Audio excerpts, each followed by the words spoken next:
The Crystal Lake Country Club sparkled under the afternoon sun, its manicured grounds stretching toward the pristine golf course. I'd arrived early for my parents' 30th anniversary celebration, wearing a simple navy dress that Mom would inevitably criticize. Through the floor-to-ceiling windows of the Magnolia Room, I could see staff arranging white roses on each table, the same flowers from my parents' wedding 3 decades ago. Sarah. Mom's voice cut through the pleasant atmosphere before I even reached the main entrance. She stood near the valet station, already dressed in her champagne-colored designer gown, diamonds glittering at her throat. "You're early. And wearing that." "Hello, Mom. Happy anniversary." I smiled genuinely, hoping today might be different. "The dress is new. I thought it was elegant." "Elegant?" She looked me up and down with the expression I'd seen countless times growing up. Disappointment mixed with confusion, as if wondering how she'd produced such an inadequate daughter. "It's department store. You do realize we have a reputation to maintain here?" Dad appeared behind her, adjusting his Rolex. Kenneth Morrison, real estate developer, country club regular, and perpetually embarrassed by my existence. "Is there a problem, Patricia?" Sarah arrived early. In that dress. He barely glanced at me. "The party doesn't start for 2 hours. Why are you here?" "I wanted to help if you needed anything," I offered.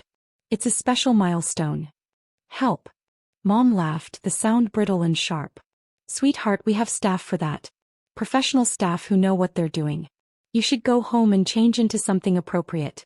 Maybe that burgundy dress we bought you for Christmas? At least that had a proper label." "This dress is fine, Mom.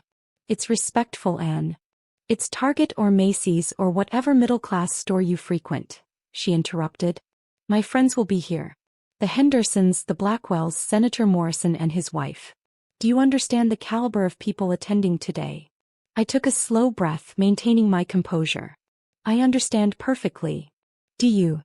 Dad stepped closer, lowering his voice as a couple walked past toward the tennis courts. "Because frankly, Sarah, your mother and I have been discussing whether you should even attend today. You have a way of diminishing things." The words stung, but I kept my expression neutral. 28 years of this had taught me to build thick walls. "I'm your daughter. Of course I should be at your anniversary." "Biologically, yes," Mom said, examining her manicured nails.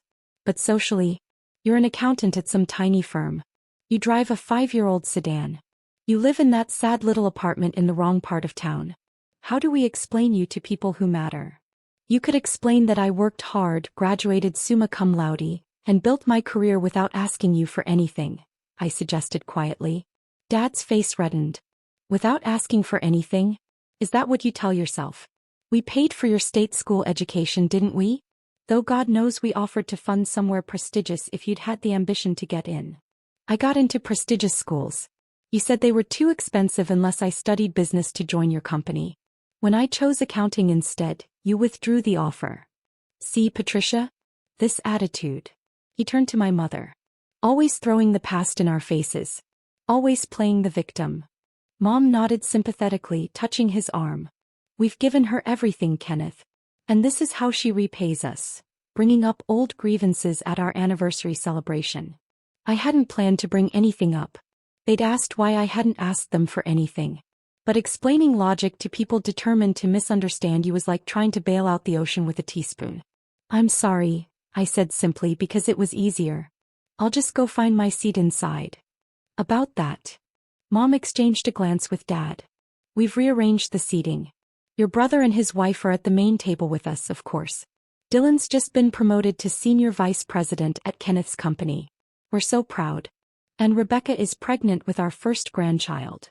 "That's wonderful," I said and meant it. Dylan and I weren't close, but I held no ill will toward him. "Congratulations. You'll be at table 7, Mom continued. "In the back corner. With some of the auxiliary guests. The Henderson's son who just got out of rehab, the Blackwell's daughter who's going through her 3rd divorce, people like that. We thought you'd be more comfortable with your kind of people." "My kind of people. The disappointments. The embarrassments. The ones families hid in corners and hoped nobody asked about. Table 7. Got it." I walked past them toward the entrance, refusing to let them see any reaction. The Magnolia Room was stunning, I had to admit. Crystal chandeliers, white and gold decor, a string quartet setting up in the corner.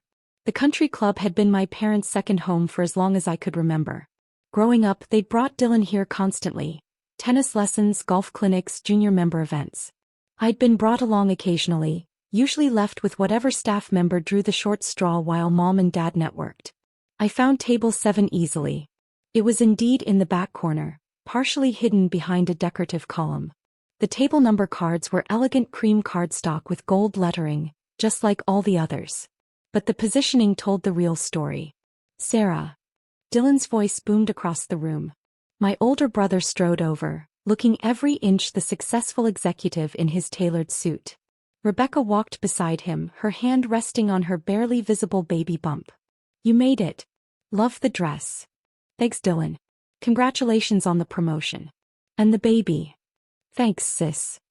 He seemed genuinely pleased, which made me wonder if Mom and Dad had told him about table 7. It's been a wild year. Dad's finally trusting me with the major commercial deals. And Rebecca's pregnancy has been smooth so far, knock on wood. Rebecca smiled warmly. We're excited. Terrified but excited. You'll be wonderful parents, I assured them. Will you excuse us? Dylan asked. I need to introduce Rebecca to some potential clients. Dad's orders. They drifted away and I settled into a chair at table 7, pulling out my phone. I had emails to answer, always did. My small accounting firm, which my parents loved to diminish, had been growing steadily. We'd recently taken on 3 new clients, including a manufacturing company with complex books that would require significant attention. Is this seat taken? I looked up to find a young man about my age with tired eyes and an expensive suit that hung slightly too loose on his frame. The Henderson's son, I assumed. Please sit, I said. I'm Sarah Morrison. Jake Henderson. He sat down heavily. Let me guess, you're at the kids' table too? The disappointments table, apparently. He laughed without humor. Yeah, that sounds about right. My parents think banishing me to the corner will somehow encourage me to get my life together. As if shame ever fixed addiction. I'm sorry you're dealing with that. Are you? Or are you just being polite? He studied me curiously. You seem different from the usual country club crowd. Is that a compliment or an insult? Definitely a compliment. Jake leaned back in his chair. Most people here would rather die than admit they don't belong. But you seem comfortable with it. I considered that. I've had a lot of practice being on the outside. Over the next hour, table 7 filled up with the rest of the misfit guests. Jake had been right. We were the collection of family embarrassments, gathered together so we wouldn't contaminate the successful people. There was Jennifer Blackwell, currently navigating her 3rd divorce and speaking to anyone who'd listen about her ex-husband's inadequacies. Marcus Chin, whose parents had paid for 4 different graduate programs that he'd never finished. And 2 elderly cousins whose connection to my family I'd never quite understood, who seemed confused about why they were in the back corner. The party began with champagne service. Servers circulated with trays of crystal flutes, though they seemed to skip our table more often than not. When one finally approached, Mom appeared at her elbow. Oh, I don't think table 7 needs the Dom Perignon, Mom told the server sweetly. Perhaps the house champagne. That should be sufficient. The server looked uncomfortable but nodded, retreating with her tray of premium champagne. Patricia, one of the elderly cousins, protested. That's hardly. Now, Aunt Linda, let's not make a fuss. Mom's smile was steel. It's quality champagne regardless. Some people simply can't appreciate the difference. She glided away, leaving our table in awkward silence. Did that really just happen? Marcus asked.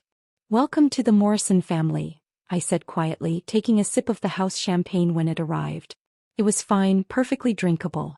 But Mom's point had been made crystal clear. Dad took the microphone as the appetizers were served. Seared scallops for the main tables, basic salad for table 7. He launched into a speech about 30 years of marriage, partnership, and building a life together. He thanked specific guests by name, pointing them out in the crowd. He mentioned Dylan's promotion and upcoming fatherhood. He talked about their wonderful friends, their blessed life, their perfect family. He never once mentioned me. Wow, Jake muttered beside me. That's cold. I maintained my neutral expression, cutting my salad into precise pieces.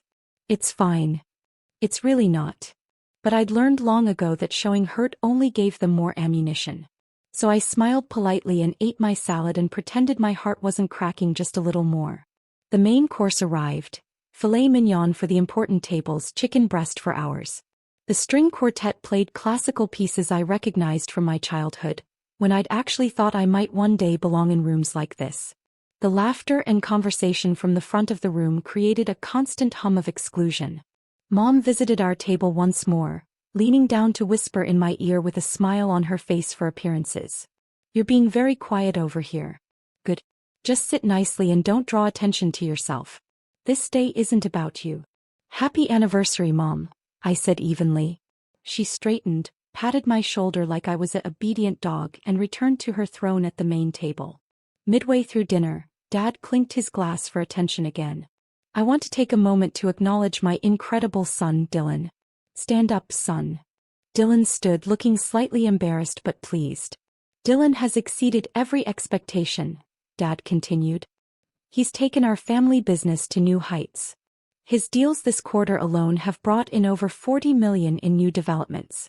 I couldn't be prouder to have him as my partner and my heir." "To Dylan." Everyone raised their glasses. "To Dylan." I raised mine too, genuinely happy for my brother even as the omission cut deep. Dad had 2 children, but only one son worth mentioning at his anniversary party. "Now," Dad went on, "I know some of you have asked about our family. People wonder about success, how we've built what we have. The truth is simple. We set high standards and we don't apologize for them. We surround ourselves with excellence. We expect excellence from ourselves and from our children." His eyes flickered to me for just a second, then away. "Excellence isn't about where you go to school or what job you take," he said. "It's about ambition. Drive. The hunger to be more than ordinary. Some people have it. Some people," another brief glance toward table 7, "are content with mediocrity. And that's fine, I suppose. The world needs ordinary people too. We just don't celebrate them at events like this." The words landed like punches. Around the room, I could see people glancing at our table with pity or disdain or that particular kind of curiosity reserved for watching someone else's humiliation. Jake's hand found mine under the table, a brief squeeze of solidarity. "Breathe," he whispered. I was breathing. Steady, even breaths. In and out. The walls I'd built over 28 years were high and thick and impenetrable. "Patricia and I have been members of Crystal Lake Country Club for 22 years, Dad continued. "We've served on every major committee. We've brought in dozens of new members from the right families.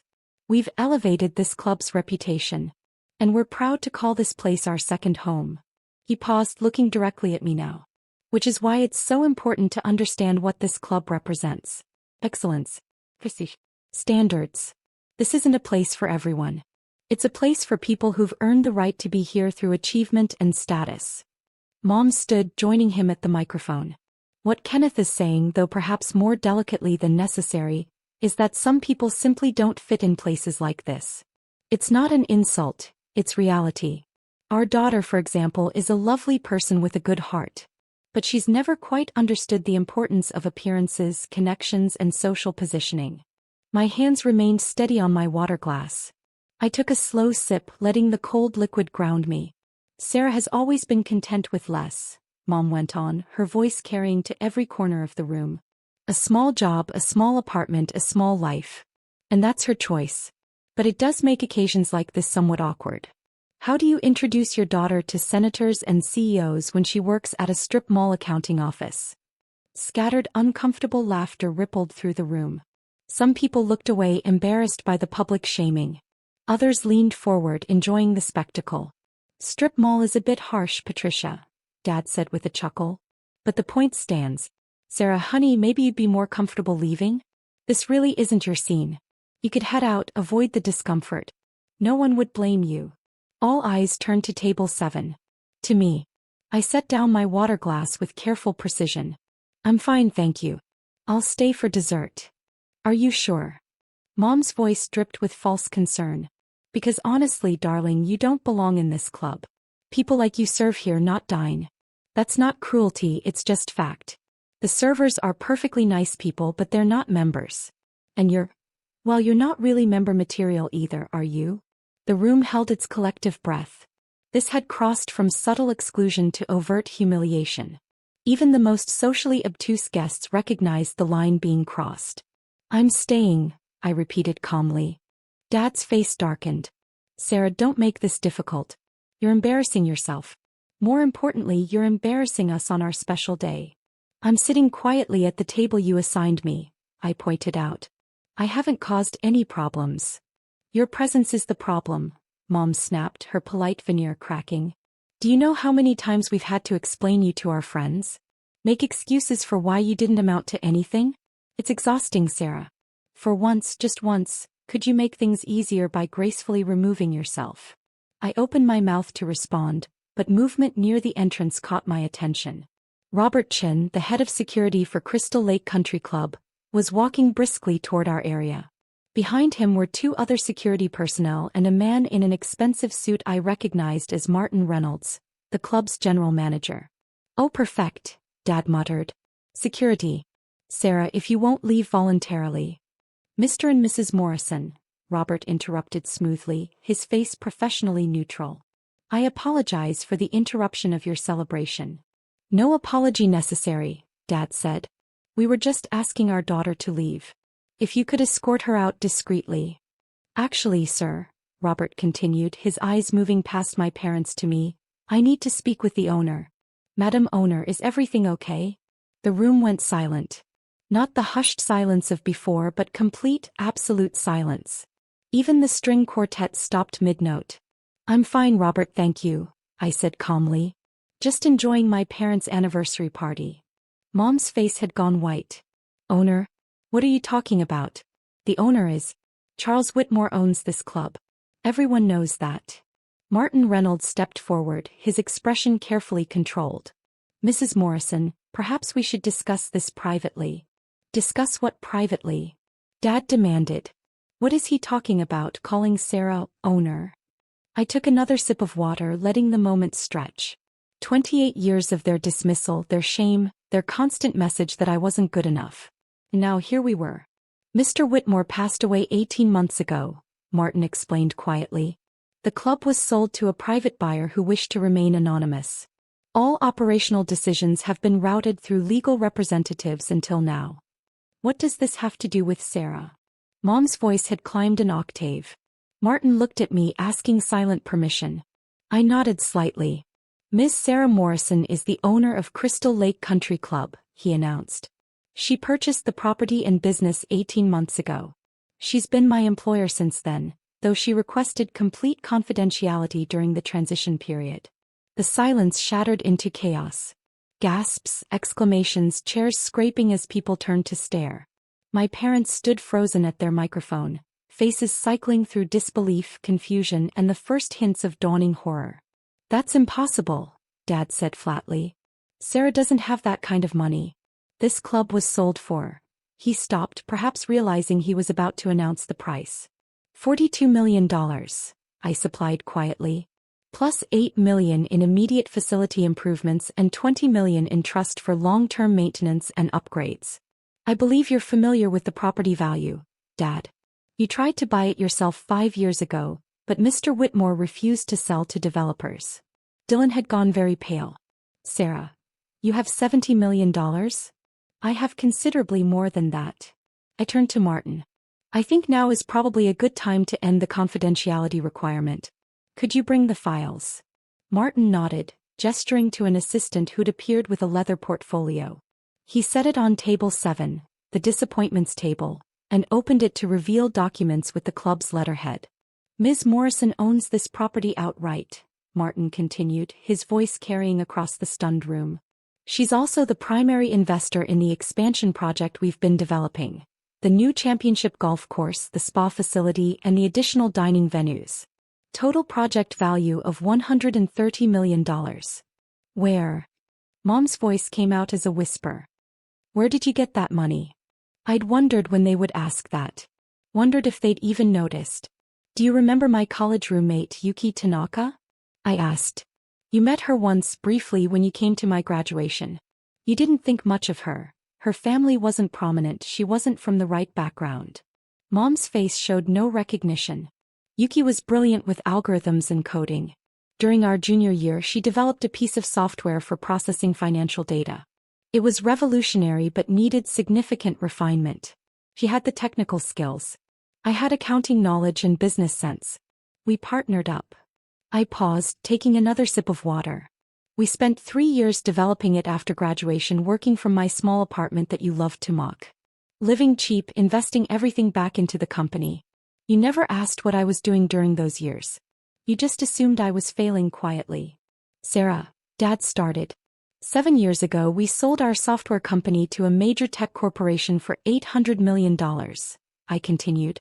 My share, after taxes and various investments, came to roughly $370 million. The numbers landed like bombs across the Magnolia Room. Since then, I've been investing, I went on. Real estate, tech startups, sustainable energy companies. My current net worth is approximately $900 million. My financial advisors project I'll cross the billion-dollar threshold within 2 years. Mom made a sound like air being let out of a balloon. I bought the Crystal Lake Country Club because I have fond memories of being here as a child, I said. Before I understood that I was only tolerated, not welcomed. I thought I could transform it into something better, still prestigious but less cruel. More focused on community than exclusion. Robert Chin stepped forward. Madam Owner, should I address the membership situation? Please do. He pulled out his tablet. Mr. and Mrs. Morrison, I've been instructed to inform you that your membership at Crystal Lake Country Club has been terminated, effective immediately. You can't do that. Dad exploded. We've been members for 22 years. We're on committees. The club's charter gives the owner absolute authority over membership decisions, Martin said. Ms. Morrison's instructions are clear. You're no longer welcome here. On what grounds? Mom demanded. On the grounds that this is my club, I said quietly. And I don't allow bullies to remain members. I've been reviewing complaints for months. Dozens of staff members have reported your rudeness, your condescension, your tendency to treat service workers as beneath you. Multiple guest complaints about your behavior. And today, you publicly humiliated your own daughter at an event in my facility. I stood and Jake stood with me, his hand on my shoulder in support. You taught me that actions have consequences. That standards matter. You're right, this club isn't for everyone. It's not for people who measure worth by income level or social status. It's not for people who shame their own children. So you're correct. People like you don't belong in this club. Security moved closer to my parents. But this is our anniversary party. Mom's voice cracked. These are our guests. Your guests are welcome to stay and enjoy the meal and entertainment, I said. The club will honor the complete event you paid for, though I'll be refunding your money, of course. I don't want payment for hosting cruelty. But you two need to leave. Dylan, Dad turned to my brother desperately. Say something. This is insane. Dylan looked between our parents and me, his expression complicated. Is it insane, Dad? You just spent 20 minutes publicly tearing down your own daughter. On your anniversary. In front of everyone you know. He shook his head slowly. I knew you were hard on Sarah. I didn't realize how cruel you actually were. Cruel? Mom looked genuinely shocked. We were being honest. She needed to understand her place. Her place. Rebecca, my sister-in-law, spoke up. You do understand she owns this entire club? That she's worth nearly $1 billion? That while you were mocking her apartment and her car, she was building an empire. She deceived us. Dad shouted. No, I corrected. I maintained privacy about my finances. Which is my right. You never asked about my life because you weren't interested. You assumed I was failing because it fit your narrative. That's not deception. That's your own willful blindness. Robert gestured toward the exit. Mr. and Mrs. Morrison, please. Wait, Jake Henderson stood. Before they go, can I say something? I nodded. Jake looked at my parents.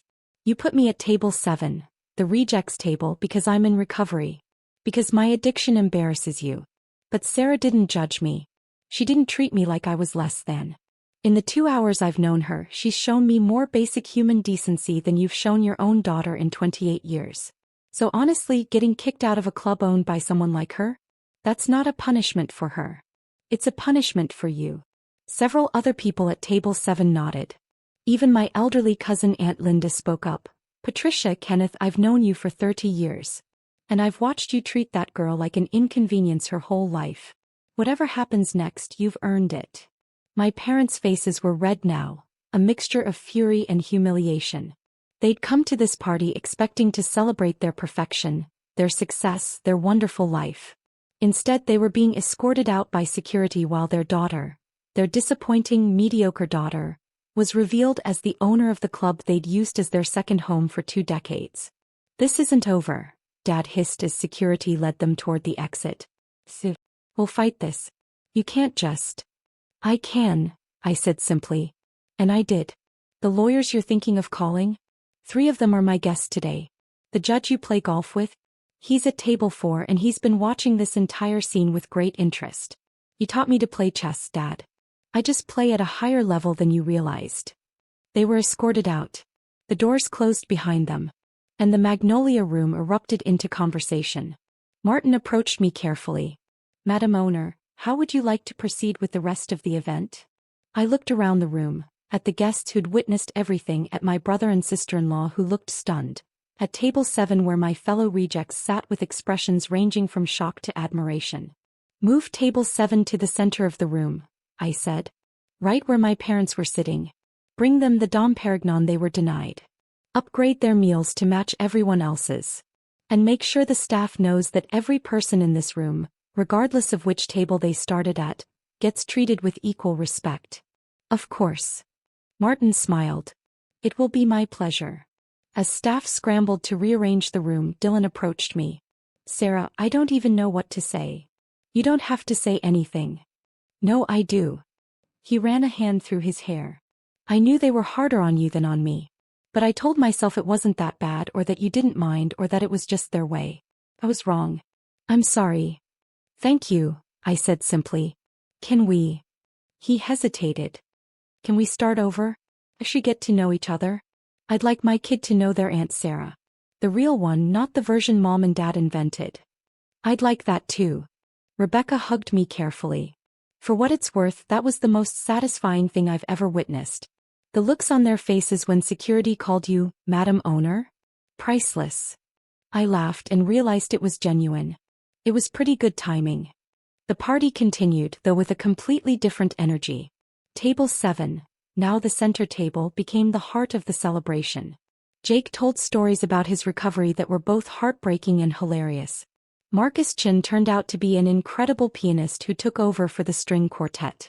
Jennifer Blackwell had everyone crying with laughter about her disastrous dates. Around 9 p.m. Martin approached with an update. Madam Owner, your parents have been calling repeatedly. They're threatening legal action, demanding explanations, insisting this is all a mistake. Block their numbers from the club's systems, I said. And send them formal documentation of their membership termination along with the full refund.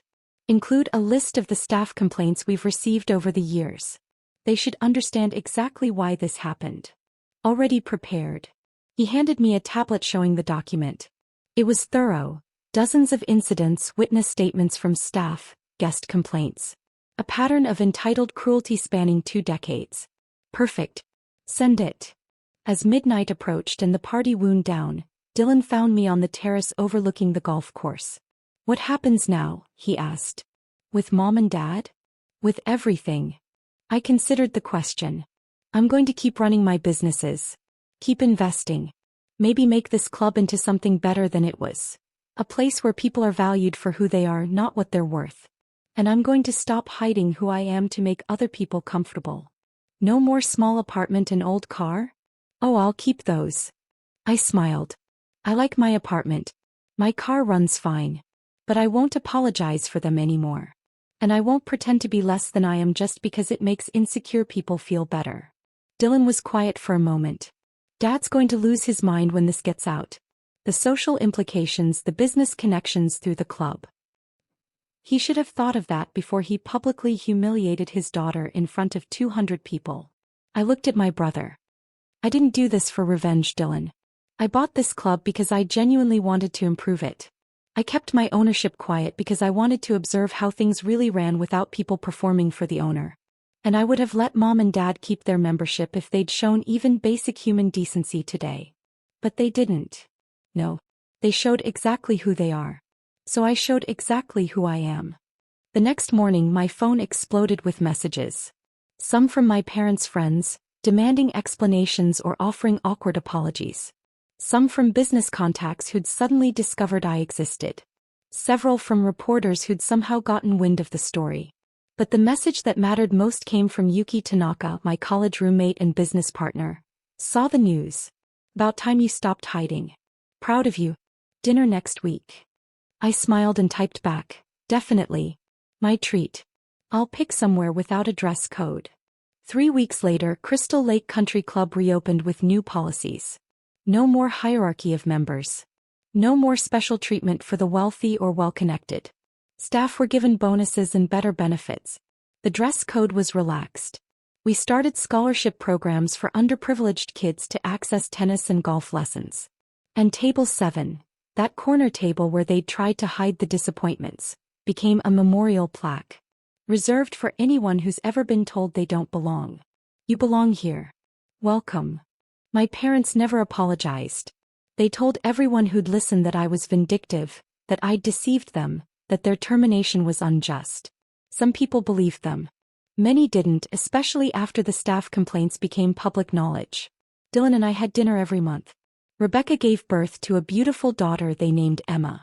I became Aunt Sarah, not the disappointing daughter, but the aunt who showed up with thoughtful gifts and terrible dad jokes. And sometimes, late at night in my small apartment that I never bothered moving out of, I thought about that moment when Robert Chin said, "Madam Owner," and my parents' entire world shifted beneath their feet.